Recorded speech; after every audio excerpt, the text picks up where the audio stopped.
What makes pornography bad specifically? What are the long-term damages that it causes, and why is it something that should be avoided? Jordan Peterson gets into answering these questions in this clip from a neuroscience perspective as well as from a moral perspective. It's a longer talk. I'm going to distill down kind of the best points that he makes for your viewing pleasure. So enjoy. Let's go ahead and dive into it. How has the normalization of pornography and explicit sexual content affected today's society?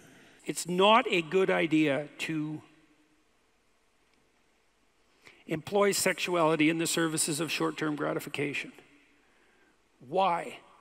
Because short-term gratification is a bad strategy. Why? Because short-term gratification doesn't iterate well, and you know this. This is why it's not that good an idea to overuse cocaine. It's like, well, it's a great drug. Activates the system that is at the base of positive emotion itself. That's what it does technically. Why not use it? Because people, psychologists, researchers think, well, why do people use drugs? That's a stupid question. Yeah, I'm dead serious about that. We absolutely know why people use drugs. What we don't know is why everyone doesn't use them all the time. Short-term impulsive hedonic gratification is not a strategy that iterates well across time. And short-term sexual gratification strategies have exactly the same problem. If you practice exploiting people for your momentary gratification, then you'll become an expert at that. And that's an antisocial / psychopathic mode of interaction. And you might say, so what? Look at all the sex. And the answer is, well, that's just not going to work out very well for you as you try to build yourself something approximating a stable and fulfilling life.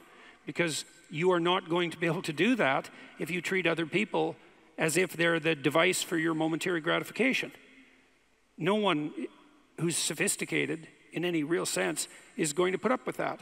And so it might work well in the short term, but it's a absolutely cataclysmically dreadful medium to long-term strategy. We know this too because psychopaths use strategy like that because they're predatory parasites. Back to pornography. Well, first of all, it's a surfeit of hedonistic pleasure. It's whim-based. It doesn't constitute the kind of action that lays the groundwork for functional relationships. It stops you from being desperate enough to go and put yourself on the line in a real relationship. It trains you sexually to respond only to pornography. It requires that you use more and more novel forms of pornography as your habit develops in order to get the same kick. It increases the probability of impotence in real life. There's nothing about it that's good. And then the fact of its wide distribution online, let's say, also entices girls into the kind of quasi-prostitution that characterizes, OnlyFans and sites like that. So, no, this isn't a good thing. It's not a good thing. So